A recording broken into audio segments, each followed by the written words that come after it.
Welcome into Texans Today. I'm your host, Jeremy Chuggs, and coming up on today's video, the top 20 defensive players the Texans should target in free agency. And while making this list, I took a couple things into consideration. The Texans' biggest needs that they have, how much these guys would cost, and whether or not I think the Texans will or will not sign any of these guys. So before we get to that, if you want the Texans to make a splash move in free agency, I need you to do one thing and one thing only. Go down and hit that like button. I know Texans players and people who work for the Texans watch our videos. So if you want to let them hear your voice, if you want to say, hey, Nick Caserio, DeMeco Ryans, make some big moves, put it on the table this offseason, go down and hit that like button right now, and let's get it rolling in today's video. The top 20 defensive free agents for the Houston Texans. That coming in at number 20, Danielle Hunter, defensive end for the Minnesota Vikings. He had a really good year. At one point, was on pace to break the sack record. He was having that good of a year at one point. Danielle Hunter, a little bit older, but if he's looking to join a team that has a possibility of making a run in the playoffs, I could think he could fit with the Houston Texans and be a rotational pass rusher and a guy that could really help mentor Will Anderson along as well. As be a force on the defensive line. This next guy, another defensive end who had a really good year for the New York Jets in Bryce Huff, the defensive end. He came on strong, is a younger guy, had 10 sacks this year, 6'3", 255 pounds. I think Bryce Huff could be a guy that the Texans could sign, maybe not command as much money as like a Danielle Hunter and some other top defensive ends, but could be a good player for your Houston Texans and fits the timeline. If you want to sign him to a longer contract, he could really be a player for this team for the next 3 to 4 years if the Texans intend to sign Bryce Huff. Coming in at number 18, the Super Bowl champion, Drue Tranquill at linebacker.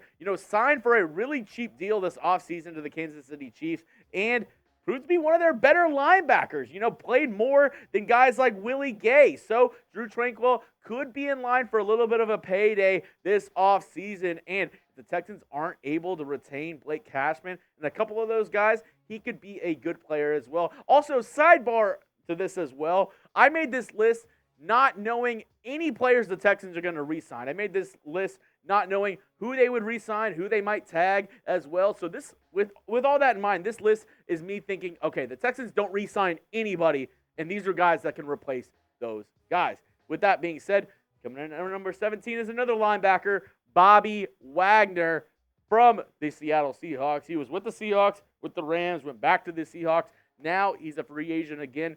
Could he be looking for a team to win another Super Bowl? If so, I wouldn't mind the Texans signing him to a 1 or 2 year deal. He's been there, done that, a very smart guy, a very smart linebacker, and our head coach is a linebacker. He understands that position and those guys. Bobby Wagner is one of the best to ever do it. Could DeMeco want to bring in a linebacker that he knows can captain this defense, command the defense, and really set the tone for this Texans team this next season? Coming in at number 16, Stephon Gilmore, cornerback from the Dallas Cowboys, was their CB1 this entire season because of the injury to Trayvon Diggs and played pretty well. 68 tackles, 2 interceptions, 13 pass breakups. Stephon Gilmore, even in his older age, is still a very good cornerback. Now, kind of like Bobby Wagner, he has probably a couple of years left in the tank of being a good starting player.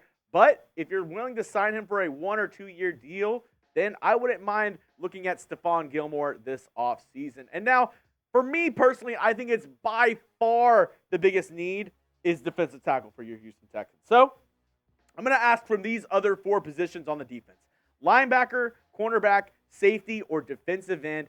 Which one of these do you think is the second biggest need for your Houston Texans on defense? Let me know down in the comments section. I'm really interested in what you have to say. I think it's defensive tackle, and then depending on who they re-sign, it could be any 4 of these. So let me know down in the comment section what you think is the biggest need out of these 4 positions. Next up, Kyle Duggar, safety from the New England Patriots, a very versatile guy who can also kind of come down into the box and play that pseudo linebacker position that we see a lot in the NFL. And a lot of teams, are employing 3 safety looks. Kyle Duggar could be that third guy in the box, play a sort of linebacker position, and match up with the other team's tight end or play man coverage against the slot there as well. Kyle Duggar could be a good option for the Houston Texans in this offseason.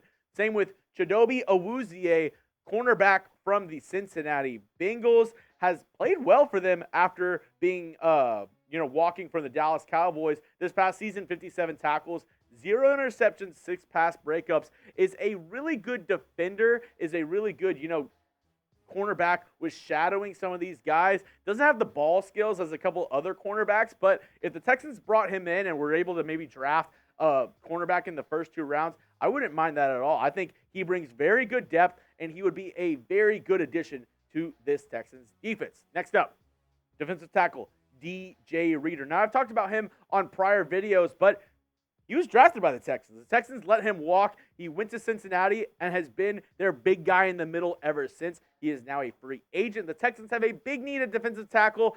Need I say more? Bring back DJ Reader. That would be a no-brainer to sign a guy like him, a defensive tackle. In my opinion, the Texans' biggest area of weakness this offseason. Next up on my list is another defensive tackle. This guy from Seattle, Leonard Williams, was with the Giants, traded to Seattle. I don't know if they're going to let him walk after trading for him this season, but if they do, I wouldn't mind the Texans looking into signing Leonard Williams as another guy to shore up the middle of that Texans defensive line.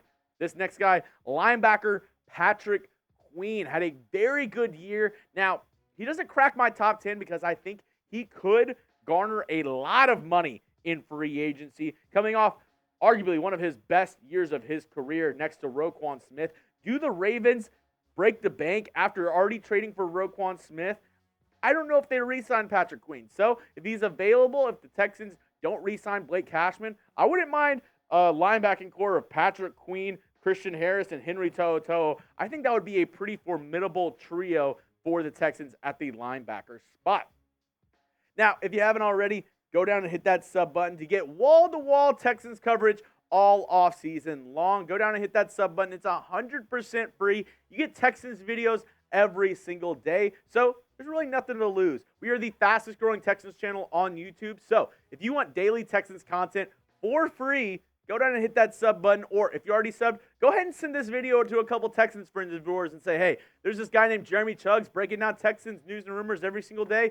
You check him out. I would really appreciate it. Help us grow the channel even more. Now, let's get into the top 10. Xavier McKinney, safety from the New York Giants. I really think he could be a guy who the Texans, they have Jimmy Ward, they have Jalen Petrie.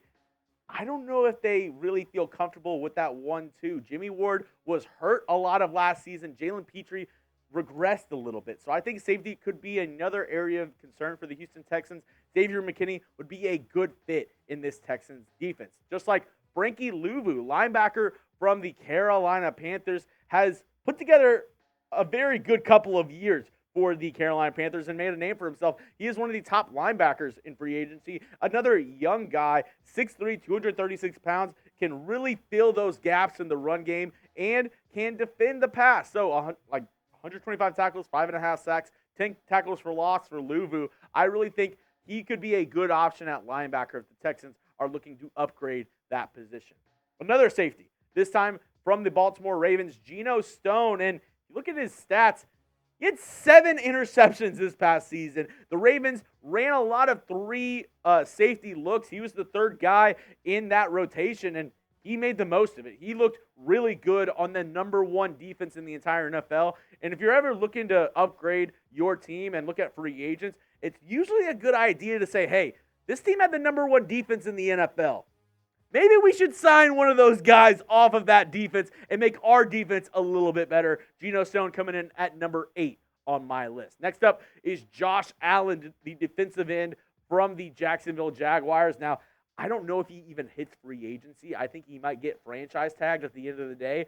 But if he doesn't, you really improve your pass rush. You have an amazing pass rush duo now with Josh Allen and Will Anderson, maybe the best pass rush duo in the entire National Football League, and you make a division rival a little bit weaker. Josh Allen would be a home run swing, an absolute, splash move if there is one in this free agency period for the Houston Texans. Josh Allen comes in at number 7 on my list, and coming in at number 6 is Antoine Winfield Jr., the safety out of Tampa Bay. He is a big hitter. He is a really good player, standing only at 5'9", but don't let the size fool you. He is an absolute thumper at the safety position. 122 tackles, 3 interceptions, 12 pass breakups this past season. Antoine Winfield, just coming off his rookie deal, could garner a lot in free agency, could be a high price tag for the Texans, but if they're willing to upgrade at the safety position, maybe if they cut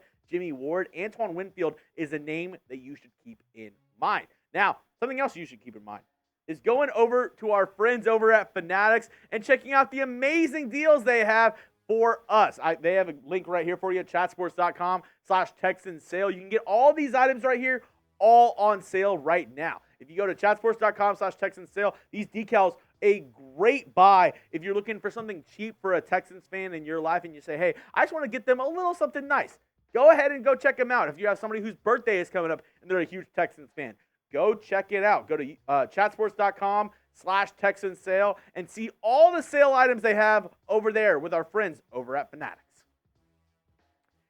Now, the top 5 defensive free agents for Houston coming in at number 5 is Chris Jones. I know he said at the parade, I'm not leaving. I'm staying in Kansas City. Well, we've heard that before. We've seen that song and dance before. That does not mean anything. That does not mean Chris Jones is 100% staying in Kansas City.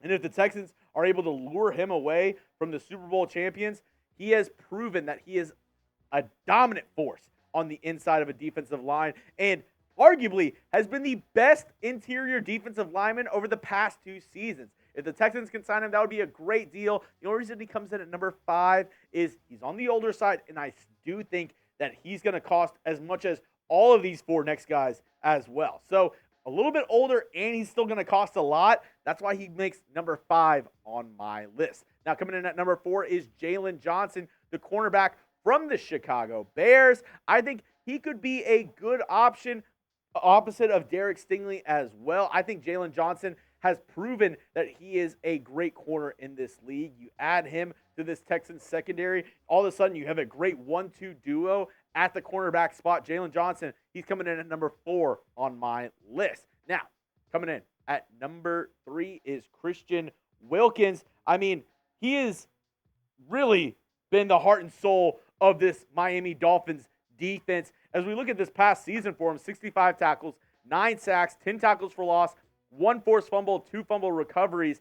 The only problem is the Dolphins, they don't have a lot of cap space to work with. They have a lot of big contracts. So if they're not able to bring him back, which I think out of all these guys, he might be the most likely to hit free agency, I would love for the Texans to bring in Christian Wilkins. Not only is he a great player on the field, but everything that I've read, everything that I've heard, and when I'm talking to our Dolphins guy even, Christian Wilkins is beloved by every single one of his teammates. So if you bring in a guy like that, the great continuity that he would bring to this locker room, I think that is a plus to bring in Christian Wilkins, why he comes in at number 3 on my list. Now at number 2, L'Jarius Sneed, and I want him so bad. I want you so bad. I would love the 1-2 duo of L'Jarius Sneed and Derek Stingley. The only guy who I think would make Derek Stingley possibly the CB2 on this team. He has proven that he is a top corner in the league and a great find by the Chiefs, who has drafted pretty well over the past 5 years. I know we all talk about Patrick Mahomes. They have an amazing quarterback, but this Kansas City Chiefs team has drafted incredibly well on the defensive side of the football, and one L'Jarius Sneed was an absolute gem that they found out of Louisiana Tech. This past season, 78 tackles, 2 interceptions, 14 pass breakups, and arguably had the biggest play for the Kansas City Chiefs all season long when he punched out a ball at the goal line when Zay Flowers was going in for a touchdown. If he doesn't make that play, I don't know if the Chiefs end up winning the AFC Championship game. He's a big-time player who makes big-time plays. L'Jarius Sneed coming in at number 2 on my list. And coming in at number 1 Justin Madubuike. You remember what I said about Geno Stone and how the Baltimore Ravens had the number one defense? Well, this guy was a massive reason why. Whenever I say massive, I'm talking about 6'3", 293 pounds, massive. Also, a defensive tackle. He led the team in sacks with 13. Is an amazing, amazing guy in the middle of that defensive line for the Baltimore Ravens. Was a big reason why they were the number one defense in the NFL. He is coming off a rookie deal, a young player who is just hitting the prime of his career, who just had the best year of his entire career. A career high for him in sacks. So to get a guy like him, you are going to have to break the bank, but for me, it's worth it. I would go out and get Justin Madubuike. That's why he is number one on my list of top defensive free agents the Texans should target this offseason. That's all I have for you today. If you haven't already, go follow me on Twitter at Jeremy Chuggs, bringing you more Texans news and rumors, NFL content, the most out of pop culture and what's going on in today's society. Really. So go follow me on Twitter at Jeremy Chuggs. And if you haven't already, go down and hit that sub button. We're trying to get to 12,000 subscribers on the channel. Our goal by the end of this offseason, by the time next season rolls around, is 20K subscribers. I know we can do it. There's a lot of Texans fans out there, and I'm trying to reach as many as possible. So if you haven't already, go down and hit that sub button or go to youtube.com/TexansTV for daily Texans videos.